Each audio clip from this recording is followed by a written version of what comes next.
Okay haven शहर बड़ा शांत था। हरी भरी पहाड़ियों और फुसफुसाते हुए पेड़ों के बीच बसा। ये वो जगह थी जहां कुछ खास नहीं होता था।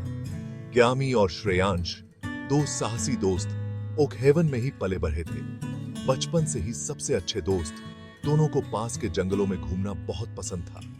उनकी हंसी सदियों पुराने ओक के पेड़ों से गूंजती रहती थी। उन्हें हर रास्ता, हर नाला, हर छुपा हुआ मैदान पता था।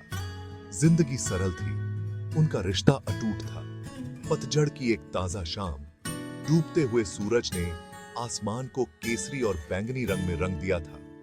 ग्यामी और श्रेयांश ठंडी हवा और सुंदर रंगों का आनंद लेने के लिए जंगल में निकल पड़े। वे अपने रोज के रास्ते पर चल पड़े। गिरे हुए पत्तों पर उनके कदम हल्के थे। जंगल प्रकृति की आवाजों से जीवंत था। झींगुरों की आवाज, छोटे जानवरों की सरसराहट, पेड़ों से होकर आती हवा की धीमी फुसफुसाहट। जैसे ही शाम ढली, दोनों दोस्त अपने पसंदीदा स्थान पर पहुंच गए। चांद की धीमी रोशनी से नहाया हुआ एक खुला मैदान। वे अक्सर कहानियां, सपने और रहस्य बांटने के लिए यहां आते थे। ये रात भी कुछ अलग नहीं थी। वे सितारों की देखरेख में बैठे थे। उनकी हंसी रात की आवाजों के साथ घुल मिल रही थी। उन्हें क्या पता था कि उनकी शांतिपूर्ण दुनिया कुछ ही देर में उलट पुलट होने वाली है। अचानक एक तेज रोशनी ने अंधेरे को चीर डाला, जिससे ग्यामी और श्रेयांश कुछ पल के लिए अंधे हो गए। उन्होंने अपनी आंखों को ढंक लिया। अप्रत्याशित चमक से चौंक गए। ऐसा लग रहा था जैसे किसी ने उनके शांतिपूर्ण मैदान के बीचों बीच एक छोटा सा सूरज जला दिया हो। रोशनी एक अलौकिक ऊर्जा के साथ धड़क रही थी, जिससे अजीबोगरीब परछाइयां बन रही थीं, जो उनके चारों ओर नाच रही थीं और इधर-उधर भाग रही थीं। डर और उत्सुकता के साथ उन्होंने अपने हाथ नीचे किए। शानदार रोशनी के स्रोत को देखते हुए जंगल के फर्श के ऊपर चुपचाप एक गोलाकार वस्तु मंडरा रही थी।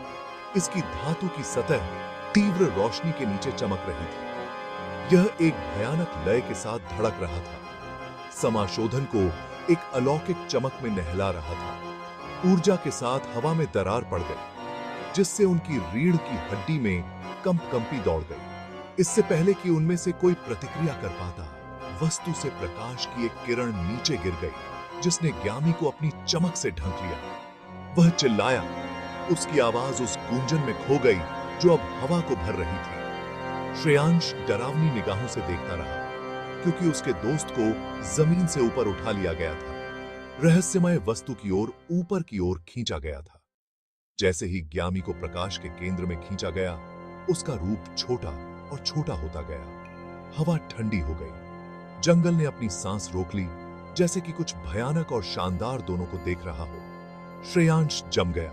उसका दिमाग उसकी आंखों के सामने सामने आने वाले असंभव दृश्य को समझने के लिए संघर्ष कर रहा था।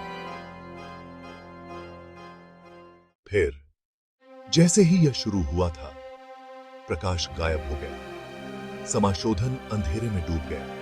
पत्तों की हल्की सरसराहट ही एकमात्र ध्वनि थी। ग्यामी चला गया था। श्रेयांश अकेला खड़ा था। उसका दिल उसकी छाती में जोर से धड़क रहा था। डर उसे डूबने की धमकी दे रहा था, लेकिन दृढ़ संकल्प की एक लहर ने उसे अपनी चपेट में ले लिया। वह ग्यामी को ढूंढ ही लेगा, उसे करना ही था। बिना झिझके श्रेयांश उस जगह की ओर भागा जहां वस्तु मंडरा रही थी। उसने अपने दोस्त या रहस्यमय रोशनी के किसी भी संकेत की तलाश में आकाश को देखा। उसने नीचे की ओर विकास के माध्यम से धक्का दिया। उसकी आंखें पेड़ से पेड़ तक देख रही थीं। हताशा ने उसके कदमों को गति दी, लेकिन जंगल खामोश रहा, अपने रहस्यों को पास रखा। तभी उसने इसे देखा। दूरी में एक धुंधली चमक, पेड़ों के अंधेरे, सिलहूट के खिलाफ बमुश्किल बोधगम्य। आशा उसके अंदर उठी। उसे आगे बढ़ने का आग्रह किया। वह प्रकाश की ओर भागा। उसकी टॉर्च उसके हाथ में कसकर जकड़ी हुई थी। जैसे ही वह करीब आया, फीकी चमक ने खुद को गोलाकार वस्तु के अचूक रूप में बदल लिया, जो अब कुछ दूरी पर जंगल के फर्श पर चुपचाप आराम कर रही थी।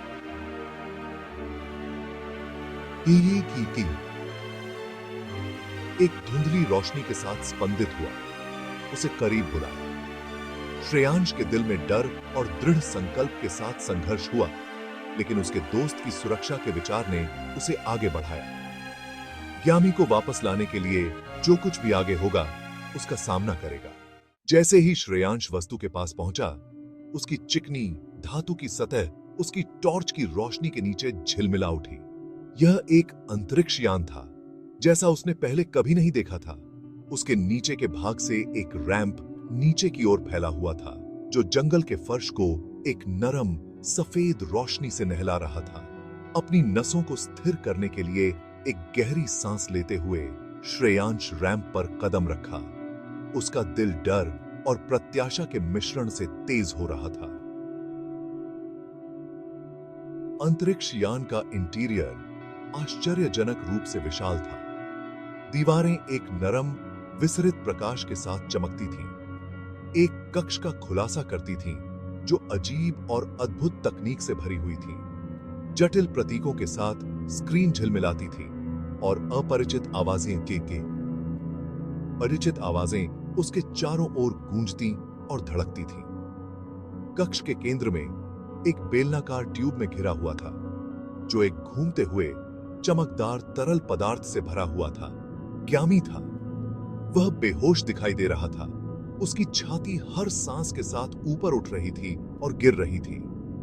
ट्यूब के पास 3 प्राणी खड़े थे, जो श्रेयांश ने पहले कभी नहीं देखे थे।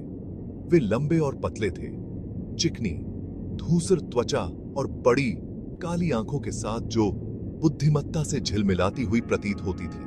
उनके आंदोलन तरल और सुंदर थे। उनकी लंबी, नाजुक उंगलियां हवा में पैटर्न का पता लगा रही थीं, जैसे कि अनदेखी नियंत्रणों में हेरफेर कर रही हूं। जैसे ही श्रेयांश ने प्रवेश किया, वे श्रेयांश का सामना करने के लिए मुड़े। उनके भाव अपठनीय थे। डर ने उसे पंगु बनाने की धमकी दी, लेकिन श्रेयांश अपने स्थान पर खड़ा रहा। उसकी टॉर्च की रोशनी उसके सामने प्राणियों पर टिकी हुई थी। मेरा दोस्त कहां है? श्रेयांश ने पूछा। उसकी आवाज थोड़ी कांप रही थी। प्राणियों ने अपने सिर झुका लिए, मानो उसके शब्दों पर विचार कर रहे हों। उनमें से एक आगे बढ़ा। उसकी आवाज एक मधुर गूंजन थी, जो श्रेयांश की छाती के भीतर गूंजती हुई प्रतीत होती थी। वह सुरक्षित है, प्राणी ने कहा। हम उसे कोई नुकसान नहीं पहुंचाना चाहते, तो उसे जाने दो, श्रेयांश ने मांग की। उसकी आवाज में ताकत आ गई। जो प्राणी बोला था, वह एक लंबी, पतली उंगली निकालकर बेलनाकार ट्यूब की सतह को छू रहा था। भीतर घूमता हुआ द्रव छंटने लगा, जिससे ग्यामी का बेहोश रूप प्रकट हो गया। उसने अभी भी अपने कपड़े पहने हुए थे। उसकी छाती स्थिर रूप से ऊपर उठ रही थी और गिर रही थी। हम तो बस उत्सुक थे, प्राणी ने कहा। आपके मित्र के पास एक अद्वितीय शरीर क्रिया विज्ञान है। हम उसका निरीक्षण करना चाहते थे। श्रेयांश को उन पर भरोसा नहीं था, पूरी तरह से नहीं, लेकिन वह देख सकता था कि ग्यामी को कोई नुकसान नहीं हुआ है। अभी के लिए बस यही मायने रखता था। जैसे ही वह ट्यूब के पास पहुंचा, उसने प्राणियों पर टॉर्च का प्रशिक्षण जारी रखा। धीरे से उसने ग्यामी का कंधा हिलाया। ग्यामी, वह तुरंत फुसफुसाया, उठो, हमें यहां से चले जाना है। ग्यामी हिल गया। उसकी आंखें खुल गईं। उसने चारों ओर भ्रम से देखा। उसकी निगाहें श्रेयांश, प्राणियों और अंत में उस अजीब धातु के कक्ष पर पड़ी, जिसने उन्हें घेर लिया था। क्या हो रहा है? वह बड़बड़ाया। उसकी आवाज नींद से भरी हुई थी। यह एक लंबी कहानी है, श्रेयांश ने कहा। ग्यामी को उसके पैरों पर खड़ा होने में मदद की, लेकिन हमें यहां से निकलने की जरूरत है। एक साथ वे ट्यूब से पीछे हट गए। उनकी आंखें कभी भी 3 प्राणियों को नहीं छोड़ रही थी। वे रैंप पर पहुंचे और बिना किसी हिचकिचाहट के मुड़े और भागे। अंतरिक्ष यान उनके चारों ओर गूंज उठा, लेकिन रैंप नीचे ही रहा, जिससे वे जंगल के अंधेरे में वापस भाग निकले। वे तब तक दौड़ना बंद नहीं करते जब तक वे उस परिचित समाशोधन तक नहीं पहुंच जाते जहां यह सब शुरू हुआ था। नरम धरती पर गिरकर वे कंधे से कंधा मिलाकर लेट गए। उनकी छाती फड़फड़ा रही थी, क्योंकि वे हाँफ रहे थे।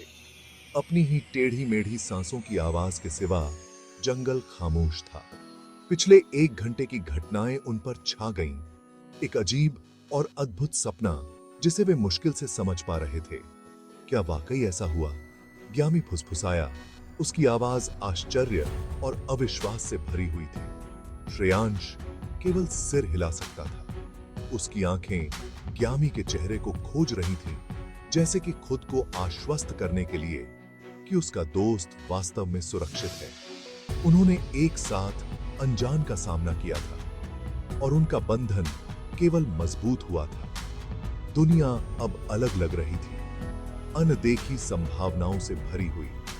जैसे ही वे रात के आकाश के विशाल विस्तार के नीचे लेटे थे, तारे एक नई चमक के साथ टिमटिमाते हुए प्रतीत हो रहे थे।